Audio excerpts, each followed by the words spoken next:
Jadi yang tidak hadir hari ini hanya Siva ya. Ya, pembelajaran minggu kemarin kita sudah belajar tentang teks anekdot. Ada yang masih ingat tidak? Teks anekdot itu apa ya? Teks lucu yang di dalamnya terdapat apa? Sindiran. Teks lucu yang di dalamnya terdapat sindiran atau kritikan. Nah, kalau minggu kemarin kita sudah belajar teks anekdot, kalau minggu sekarang, pertemuan sekarang kita akan belajar tentang cerita rakyat hikayat. Dengan belajar hikayat, kalian akan lebih mengenal salah satu karya sastra dari Indonesia. Kemudian dengan belajar hikayat, nanti kalian akan belajar tentang nilai-nilai dalam hikayat. Coba perhatikan di layar sudah ada ini KD-nya. Jadi kalian akan mengidentifikasi nilai-nilai dan isi yang terkandung dalam cerita rakyat atau hikayat. Kemudian tujuan pembelajaran hari ini kalian akan kompetensinya yaitu peserta didik mampu mengidentifikasi pokok-pokok cerita rakyat. Kemudian yang kedua, peserta didik mampu mengidentifikasi karakter cerita rakyat atau hikayat. Ada yang tahu tidak definisi dari cerita rakyat atau hikayat itu apa? Ini cerita hikayat itu berbahasa Melayu. Kalian ada yang bisa bahasa Melayu tidak? Tidak. Semuanya bisanya bahasa apa? Bahasa Indonesia sama bahasa apa? Sunda. Jadi nggak ada yang bisa bahasa Melayu ya? Tapi tahu tidak bahasa Melayu seperti apa? Ya, betul. Seperti Upin Ipin. Jadi sebenarnya kalian sudah pernah tahu kalau bahasa Melayu itu seperti apa, tapi mungkin tidak paham semuanya gitu karena hanya melihat sepintas atau sekilas. Nah ini. Kemudian ini adalah ciri-ciri dari cerita rakyat atau hikayat. Yang pertama itu ada kemustahilan. Apa itu kemustahilan? Kemustahilan itu sesuatu yang tidak mungkin terjadi, tidak masuk di akal gitu. Yang kedua ada kesaktian. Nah biasanya tokoh-tokoh yang ada di dalam hikayat itu sakti-sakti, punya kekuatan gitu. Kalau misalnya kalian pernah mendengar atau membaca cerita-cerita rakyat, itu rata-rata tokohnya itu punya kekuatan, punya kesaktian yang tidak dipunyai oleh masyarakat atau manusia biasa gitu. Kemudian yang ketiga cirinya adalah anonim. Jadi jadi cerita rakyat ciri yang lainnya itu adalah anonim. Anonim itu artinya tidak tahu atau tidak punya pengarang. Jadi kalau misalnya cerita Laskar Pelangi itu punya pengarangnya, Dilan itu punya pengarangnya, Laskar Pelangi ada pengarangnya. Tapi kalau hikayat itu tidak ada pengarangnya. Kita tidak bisa tahu siapa yang menulisnya, siapa yang mengarangnya. Tuh.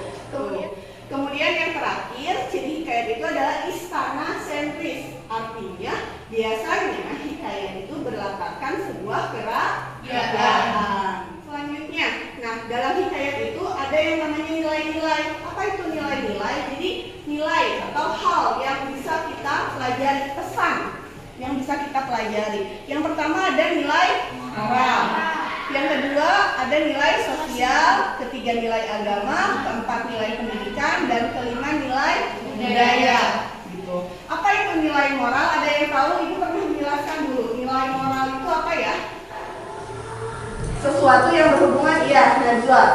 Suatu penggambaran tentang nilai-nilai kebenaran, kejujuran, dan ajaran kebaikan tertentu yang bersifat praktis. Ya, jadi nilai moral itu sama dengan hubungan manusia dengan perilaku, yang menggambarkan perilaku. Yang kedua ada nilai apa? Sosial. Nilai sosial. Coba kalau nilai sosial itu nilai yang bagaimana? Hubungan manusia dengan siapa? Dengan manusia lain atau antar individu atau interaksi antara manusia dengan manusia lain. Terus yang ketiga ada nilai agama. Agama apa? Hubungan manusia dengan siapa? Dengan Tuhan. Bagus ya. Terus yang keempat ada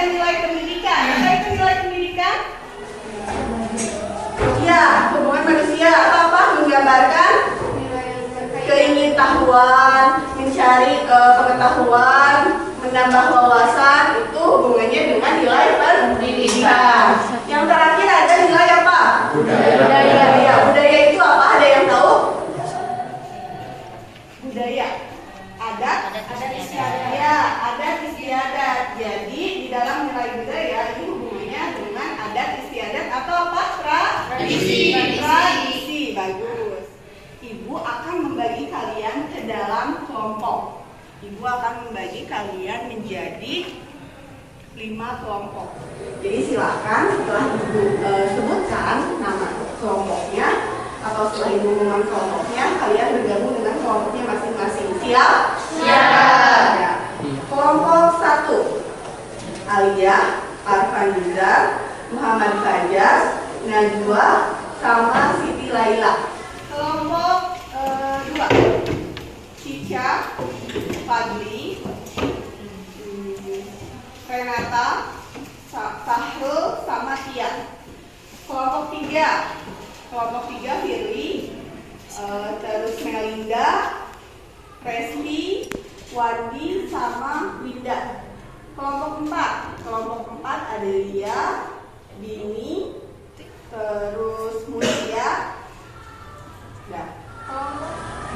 Kelompok 5 ada Alfi, kemudian Elisa, kemudian Sobar, Lutfi, Nasya, sama Cindy.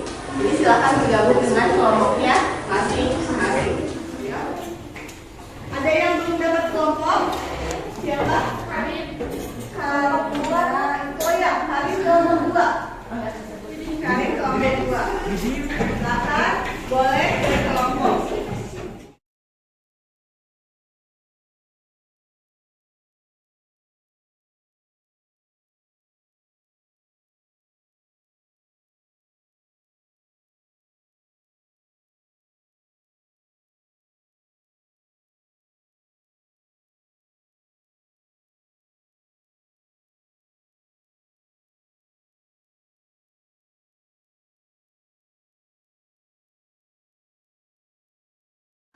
Ya, semuanya sudah dapat kelompok.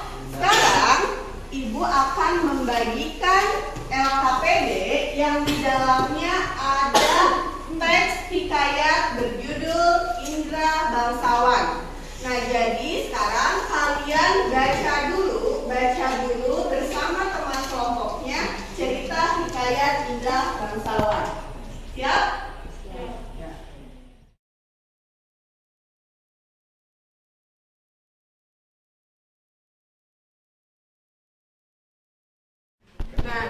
Nah, Ibu kasih waktu 5 menit untuk membaca cerita hikayat Indra Bangsawan, bisa? Bisa. Ya. Menit doang gitu. Ayo,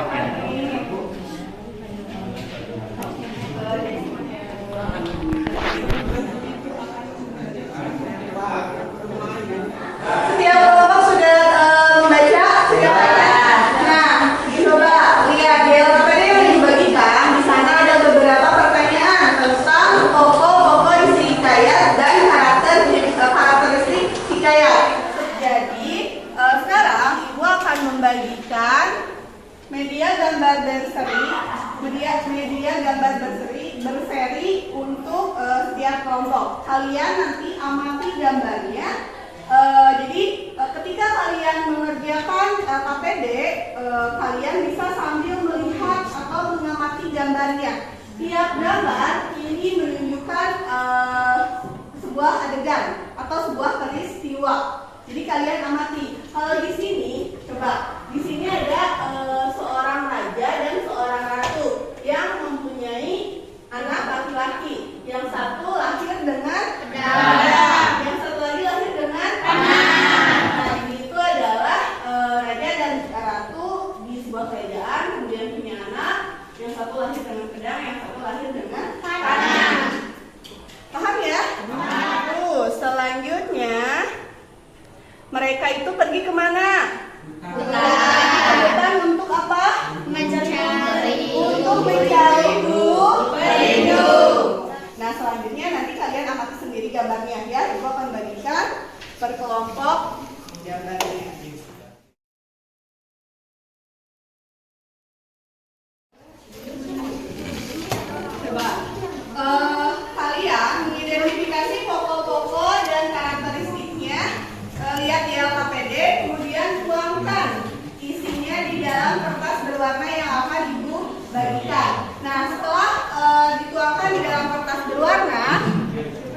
kalian tempel di karton.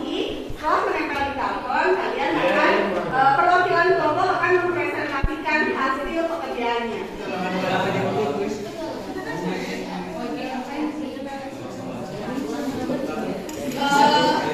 Ibu kasih waktu 20 menit, Bu. Ya. Terus Trisyanti, Itu kenapa? Indra Bangsawan. Udah aktif.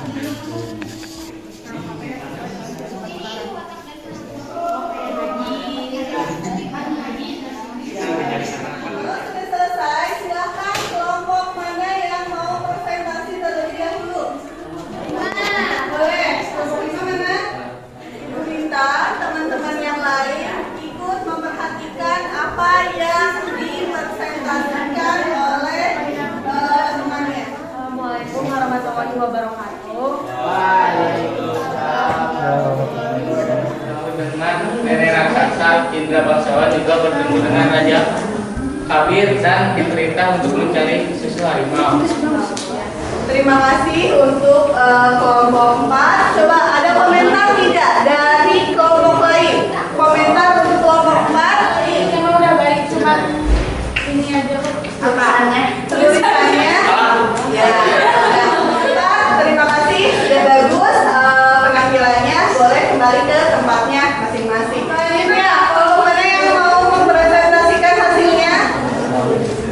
Assalamualaikum warahmatullahi wabarakatuh.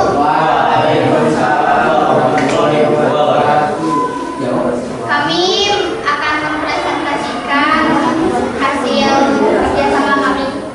Pertama, Raja dan Ratu memiliki 2 orang putra, yang satu lahir dengan pedang dan yang satu lahir dengan panah. Yang satu belajar memanah dan yang satu belajar berpedang. Indra Bangsawan bertemu dengan seorang nenek raksasa dan nenek raksasa itu memberitahu Karakter cerita rakyat. Terus peristiwa yang terjadi dalam cerita ini apakah masuk akal? Tidak, karena cerita hikayat memiliki ciri-ciri sembilan. Kesimpulannya, karakter cerita rakyat adalah pengetahuan, kesaktian, anonim, istana sentris.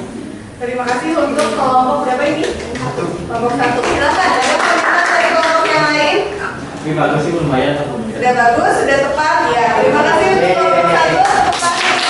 Kelompok sudah mempresentasikan hasil diskusinya. Jadi untuk pembelajaran hari ini silahkan ada yang mau menyimpulkan tidak pembelajaran hari ini? Kesimpulan dari cerita rakyat adalah cerita yang berbahasa Melayu, kesaktian, anonim, dan istana sentris.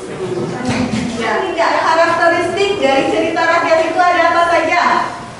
Kemustahilan, kesaktian, istana sentris dan anonim.